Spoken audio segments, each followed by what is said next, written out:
Mehul ji good morning. बताएं sir आपका pick of the series.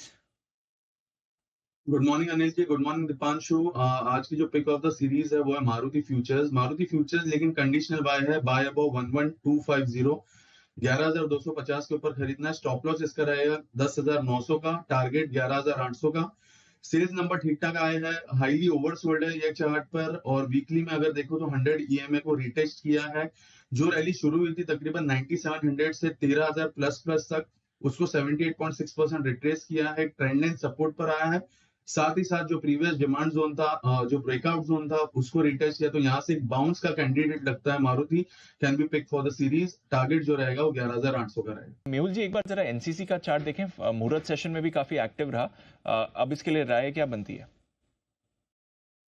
Deepanshu देखिए चार्ट पे काफी स्ट्रॉन्ग है, बिकॉज जो फ्राइडे के सेशन में ब्रेकआउट आया था वो गैप के साथ आया था, तो एक ब्रेकअवे गैप हुआ है। और अगर आज भी ये अपसाइड गैप से खुलता है तो मुझे लगता है 340 350 तक ये जाना चाहिए। ओवरऑल इसका जो सपोर्ट है वो तकरीबन 305 306 के आसपास का है। तो मेरे हिसाब से फिलहाल होल्ड है। बाई करने का अपॉर्चुनिटी शायद नहीं मिलेगा, बिकॉज फ्राइडे भी गैप अप था और आज भी शायद गैप अप हो सकता है। तो होल्ड की सलाह रहेगी, 340 से लेकर 350 तक के अपसाइड टारगेट देखने को मिल सकता है। मेहुल जी एक बार अपोलो हॉस्पिटल्स का चार्ट देखें सर, 7,000 के ऊपर, क्या राय है इस पे? बिल्कुल दीपांशु, देखिए स्ट्रॉन्ग अप ट्रेंड में है। आज खुल रहा है तकरीबन 7100 के आसपास, तो वहां पर 7150 एक इंपॉर्टेंट लेवल रहेगा। जो पिछले महीने का अक्टूबर मंथ का हाई है 7150 का, वो जो स्विंग है अगर वो निकलता है तो फिर और भी अच्छी तेजी देखने को मिल सकती है। तो होल्ड की सलाह रहेगी। ओवरऑल जो इसका सपोर्ट है या स्टॉप लॉस आप मान के चले वो है 6900 का। जब तक वो ब्रेक नहीं होता तब तक इसका ट्रेंड स्ट्रॉन्ग ही रहेगा। रिलायंस इंडस्ट्रीज भी कमजोर है, एक बार मेहुल जी से इसके चार्ट पर भी राय लेते हैं। मेहुल जी जरा देखें, 2.25% का कट रिलायंस इंडस्ट्रीज पर सर। दीपांशु देखिए एक इम्पोर्टेंट सपोर्ट ब्रेक हुआ रिसेंट में। हम अगर देखें तो 1330 1340 के आसपास ही कंसोलिडेट कर रहा था।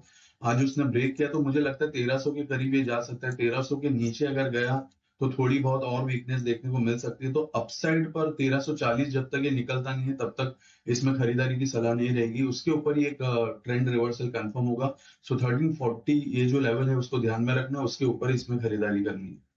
एक बार जरा इसके चार्ट पर राय लेते हैं। मेहुल जी जरा देखें, एजिस लॉजिस्टिक्स 2.5% ऊपर सर।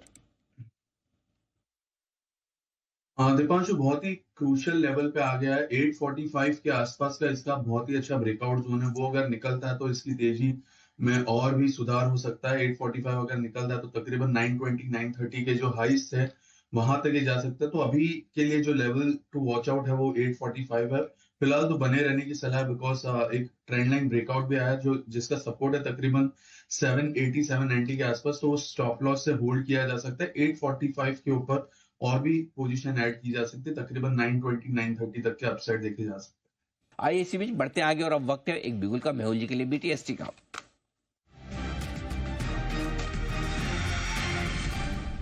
मेहुल जी बताएं सर।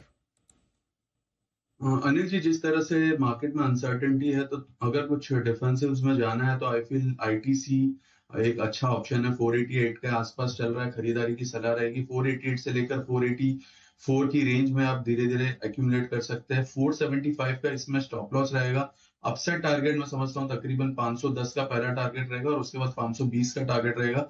इवेंचुअली ये काउंटर धीरे धीरे अपसाइड जाने को, बिकॉज ऑलरेडी अच्छा खासा फॉल हमने देख लिया। मैं आवरली चार्ट्स की बात करूं तो उसमें 20 और 50 ईएमए का क्रॉसओवर आ गया, तो एक फर्स्ट साइन यही है कि यहाँ से ये घूम सकता है। अपसाइड में जो ब्रेकआउट कंफर्मेशन आएगा वो तकरीबन 493 495 के ऊपर आएगा, बट हम उसको प्रीएम्प्ट कर रहे हैं क्योंकि यहाँ पे डाउन साइड पे अगर मिलता है तो अच्छा रिस्क रिवॉर्ड बैठेगा। तो आईटीसी में बाइंग की सलाह रहेगी। Investment in security markets are subject to market risk. Read all the related documents carefully before investing. This data is from our research report coverage.